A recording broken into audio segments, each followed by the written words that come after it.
Hello friends. आज first recurring character का part 2 discuss करने जा रहा हूँ।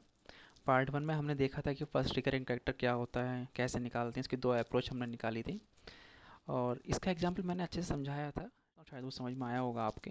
तो आज मैं पार्ट 2 डिस्कस करने जा रहा हूँ। जो पिछला वाला प्रॉब्लम था वो एकदम स्पेसिफिक था कि उसमें हम ये एज्यूम कर चुके थे कि हमको जो इनपुट मिल रहा है स्ट्रिंग में उसमें सिर्फ ए से लेकर जेड तक कैरेक्टर्स हैं, तो हमने उसी के अकॉर्डिंग उसका सॉल्यूशन दिया था।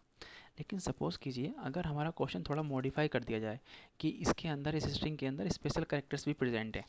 सपोज़ कीजिए at the rate hash A at the rate या 1 2 3 या कुछ भी कैरेक्टर्स प्रेजेंट हैं, तो आप उस सिचुएशन में कैसे पता करोगे कि हाँ इसके अंदर क्या फर्स्ट रिकरिंग कैरेक्टर है।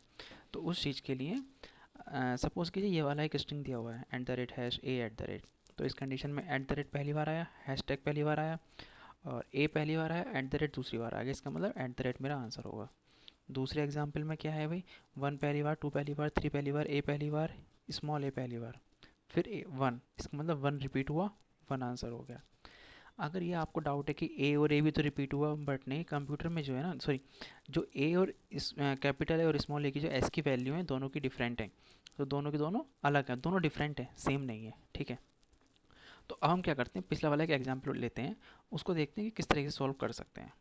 जैसे सपोज कीजिए ए बी सी ए है। अगर हम एक ऐसा डेटा स्ट्रक्चर यूज़ करें जो हमको ये बता दे कि ये वाला नंबर पहले से स्टोर है या नहीं है, और अगर स्टोर है तो इसकी फ्रीक्वेंसी कितनी है। फ्रीक्वेंसी का मतलब होता है कि ये वाला पर्टिकुलर कैरेक्टर पूरी स्ट्रिंग के अंदर कितनी बार आया है। जैसे ए बी सी ए है, तो ए की फ्रीक्वेंसी आई है अभी तक सिर्फ एक बार। मैं यहाँ पर गया, यहाँ मैंने देखा बी, बी पहले से प्रेजेंट नहीं है, इसका मतलब बी नया कैरेक्टर है। तो बी को हमने ऐड किया, इसकी फ्रीक्वेंसी कितनी है, एक है। सी आया, सी को हमने चेक करा भी, जो हमारा डेटा स्ट्रक्चर जो हम यूज़ कर रहे हैं इसके अंदर सी है या नहीं है, सी नहीं है, इसका मतलब सी पहली बार आया, इसकी फ्रीक्वेंसी एक हो गई।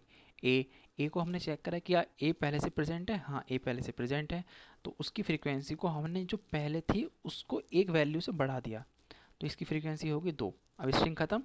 तो इस वाले डेटा स्ट्रक्चर से हमको ये पता चल जाएगा कि हर कैरेक्टर की फ्रीक्वेंसी कितनी है। तो ए दो बार आया, बी एक बार आया, सी एक बार आया, ठीक है। तो हम क्या काम करेंगे, अब हर कैरेक्टर की फ्रीक्वेंसी को स्टोर करेंगे। तो जैसे सबसे पहला एग्जांपल लेते हैं ए बी सी ए का, ये वाला एग्जांपल लेते हैं। ए को हमने चेक किया, क्या ए पहले से प्रेजेंट है, नहीं है, हमने ए को डाल दिया एक फ्रीक्वेंसी के साथ में। बी को चेक किया, बी को डाल दिया एक फ्रीक्वेंसी। सी को चेक किया, एक फ्रीक्वेंसी। ए आया, ए को चेक किया कि पहले से प्रेजेंट है, हाँ पहले से प्रेजेंट है, उसकी फ्रीक्वेंसी को बढ़ाकर हमने दो कर दिया। जैसे ही दो करेंगे इसका मतलब ये वाला करेक्टर अब रिपीट हो गया, और जहाँ पहली बार ऐसी कंडीशन बनेगी वही हमारा आंसर होगा। जैसे ही जहाँ पहली बार कंडीशन बन जाएगी उसके बाद हम आगे इटरेट नहीं करेंगे, वहीं पर छोड़ देंगे और वही वाला हमारा करेक्टर इसका आंसर हो जाएगा। समझ गए। अब इस वाली चीज़ को हम स्पेशल करेक्टर्स के साथ स्ट्रिंग लेकर ट्राई करते हैं। At the rate hash A and at the rate आया, तो मैं जावा में कोड लिखता हूँ तो मैं हैश मैप यूज़ कर रहा हूँ। लैंग्वेज के अकॉर्डिंग वेरीज हो सकता है data structure. Basically data structure में मैं कौन सा डेटा स्ट्रक्चर यूज़ कर रहा हूँ कि जो की और वैल्यू के रूप में डेटा को स्टोर करेगा। की में क्या स्टोर होगा, मेरा कैरेक्टर।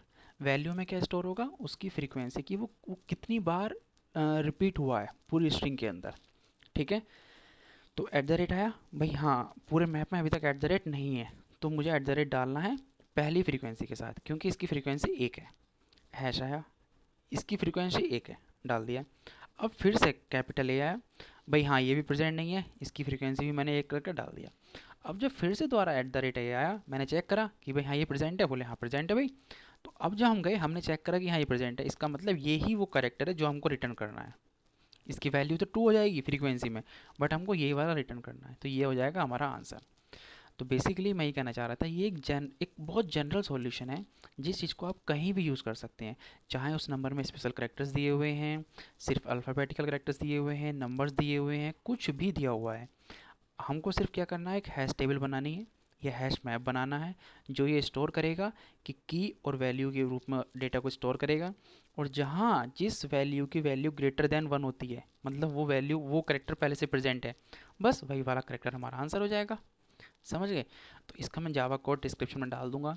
पार्ट 1 की भी वीडियो में जो लिंक है उसको डिस्क्रिप्शन में डाल दूंगा, आप वहाँ से देख सकते हैं। थैंक यू भाई, thank you so much. For liking my video and thank you so much for sharing my video and thank you. अगर आपके मन में कोई भी कुछ सजेशन आता है या कुछ भी लगता है कि ये केस मिस हुआ है, आप कमेंट बॉक्स में डाल सकते हैं, मैं उसके अकॉर्डिंग अपना कोड चेंज कर लूँगा और आप कोड का रेफरेंस वहाँ से ले सकते हैं। बहुत बहुत थैंक यू सो मच।